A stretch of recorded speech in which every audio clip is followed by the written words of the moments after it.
Is our Rookie of the Year about to solve the Spurs' biggest weakness heading into his sophomore season? After that incredible championship campaign at UConn and his dominant 14.7 points per game rookie year that earned him the hardware, Stephon Castle is now attacking the one skill that could transform this entire Spurs offense. But the training footage that just surfaced might reveal the most important development for San Antonio's championship timeline since Wemby arrived.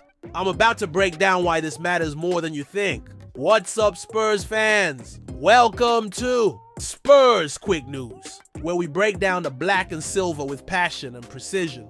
Hope y'all are feeling the energy because we're diving deep into something that could be a total game changer. Can Stephon Castle's shooting evolution be the missing piece that finally unlocks this roster's championship potential, or are we getting ahead of ourselves? Drop your takes in the comments. I want to hear how you see Castle's development impacting this team. Trust me, what I reveal about the broader implications might completely change how you view our timeline. Let's cut straight to what has me fired up. Stephon Castle was recently spotted working on the legendary 500 drill. For those who don't know, this isn't just any shooting workout. You've got to make 500 three-pointers without missing 2 in a row. Miss twice consecutively? You start over. It's a mental marathon that separates the committed from the casual. And here's why this matters more than just another off-season workout. Clip! What do you think is the one thing holding back this Spurs roster from making a real playoff push? Hit me in the comments with your thoughts. Castle shot just 28.5% from three-point range on 4.1 attempts per game during his Rookie of the Year campaign. Now, before anyone gets defensive, that's not a knock.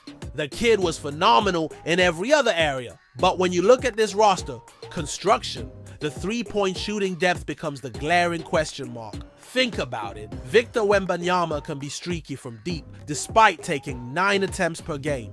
De'Aaron Fox has that inconsistent outside shot.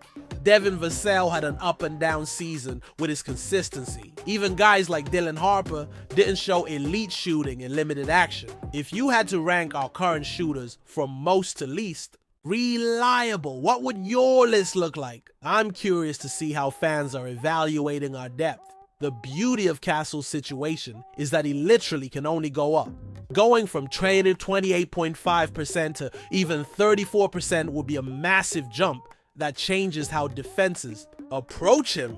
We're not asking him to become Steph Curry overnight, just reliable enough to keep defenders honest when he's playing off ball alongside Fox and Wemby, and that's the key positioning piece here. Castle is likely going to spend significant time off ball, especially with Fox running point and Wembanyama commanding attention in the paint. In those moments, having a knockdown corner three or catch and shoot opportunity becomes absolutely crucial. Before we go deeper, make sure you're subscribed and hit that bell.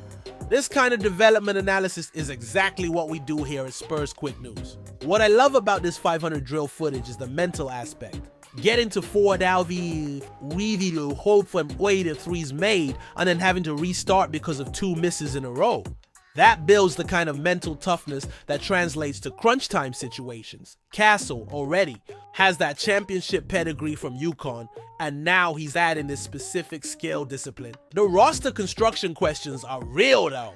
This team has incredible guard depth with Castle, Fox, Harper, Vassell, and others.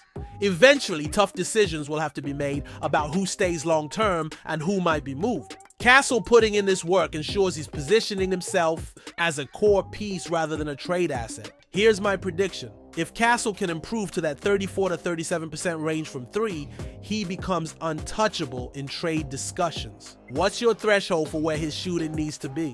Looking at his rookie numbers beyond the three-point percentage, 14.7 points, 4.1 assists, 3.7 rebounds, leading all rookies in total points and steals, this kid has already proven he belongs. Now imagine adding consistent outside shooting to that foundation. Remember, Castle is still incredibly young. He was young enough to have been drafted in this year's class. The upside and potential for growth is enormous, and seeing him attack his biggest weakness head-on tells you everything about his mentality. The timeline implications are huge too. With Wembanyama potentially returning from his shoulder issue and Fox establishing himself, having Castle as a reliable two-way wing who can space the floor changes everything about how opposing teams have to defend San Antonio. What specific role do you see Castle playing if his shooting takes this jump? Drop your lineup predictions below. This is exactly the kind of off-season development that separates championship cores from rebuilding teams that stay stuck.